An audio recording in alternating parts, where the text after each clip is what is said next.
তার মানে আপনাকে আমাকে আল্লাহ সচ্ছলতা রেখেছেন, সুযোগ দিয়েছেন, অবসর দিয়েছেন। কেন?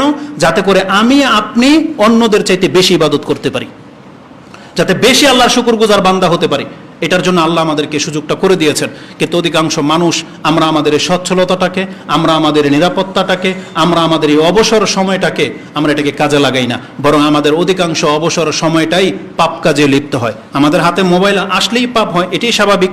এজন্য আমাদের উচিত লাগামটাকে একটু টেনে ধরা। আমি আমাকে এবং আপনাদেরকে নসিহা করতেছি, আল্লাহ যেন আমাদেরকে বোঝার এবং তা মেনে চলার তৌফিক দান করে।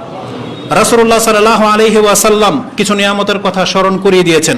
তার মধ্যে একটা হচ্ছে ইবনে আব্বাস রাদিয়াল্লাহু তাআলা আনহুমা ক্বালা রাসূলুল্লাহ সাল্লাল্লাহু আলাইহি ওয়াসাল্লাম লিরাজুলিন ওয়া হুয়া ইয়াইযু। রাসূল সাল্লাল্লাহু আলাইহি ওয়াসাল্লাম একজন ব্যক্তিকে উপদেশ দিতে গিয়ে কথাগুলো বলেছিলেন, ইগতানিম খামসা ক্বাবলা খামসিন।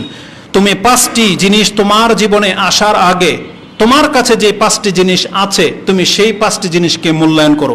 আর এর বিপরীত দিকগুলো তোমার কাছে আসবেই আসবে একটা না একটা সময়। সেটা কি?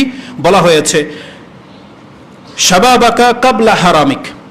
তুমি আজকে যৌবনে আছো, তুমি অপেক্ষা করো, বার্ধক্য তোমাকে ছুবেই।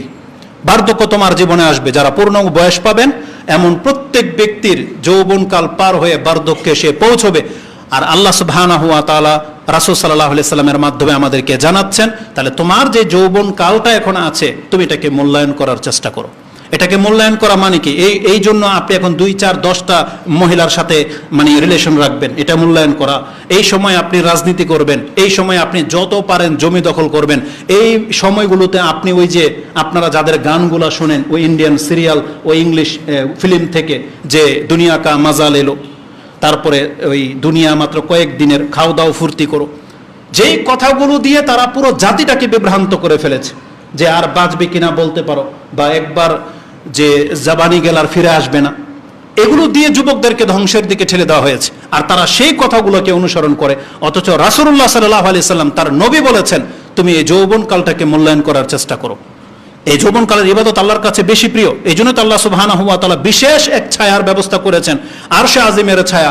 তার মধ্যে একজন স্পেশাল ভাবে জায়গা পাবে ওই যুবক, শাবুন নাশা ফি ইবাদাতিল্লাহ, যার যৌবনকাল কেটেছে ইবাদতে, না রং তামশায়, না জমি দখল করার কাজে, না ক্রিকেট খেলায়। রাসূলুল্লাহ সাল্লাল্লাহু আলাইহি ওয়াসাল্লাম বলেছেন, যার যৌবন আছে প্রত্যেকের উচিত এই যৌবনটাকে কদর করা বার্ধক্য আসার আগেই। তার মানে বার্ধক্যটা তোমার জীবনে আসতে যাচ্ছে। দ্বিতীয় ব্যক্তি হচ্ছে ওয়াসিহাতিকা কাবলা মারাদিকা। যারা সুস্থ আছে, এই সুস্থ সব সময় থাকবে না, আবার কিছুক্ষণ পর অসুস্থতা দেখা দিতে পারে।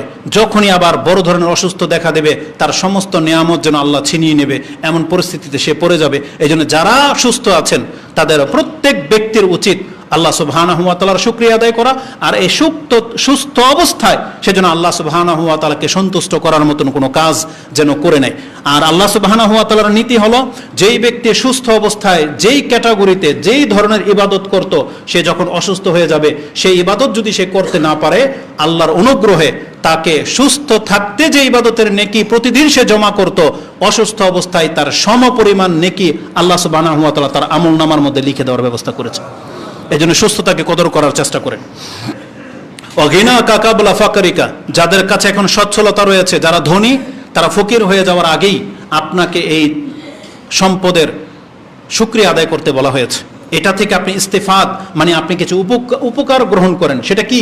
আপনি এই টাকার বিনিময়ে কিছু খেদমত করে যান পৃথিবীতে, যাতে করে আপনার নেকিটা কবর পর্যন্ত জারি থাকে। এটা অত্যন্ত গুরুত্বপূর্ণ। এবং রাসূলুল্লাহ সাল্লাল্লাহু আলাইহি ওয়াসাল্লাম বলেছেন যে অগিনা কাকাবলা ফাকরিকা ওয়াল ফিরাগা কাকাবলা শুগুলিক। এবং যারা এখন অবসর সময় আছেন, ব্যস্ততায় পা দেননি, বিশেষ করে যুবকরা, যুবক যুবতী যারা অলস পড়ে থাকে, আমাদের ঘরেও দেখেছি এরকম, ঘন্টার পর ঘন্টা শুয়ে আছে তো শুয়ে আছে।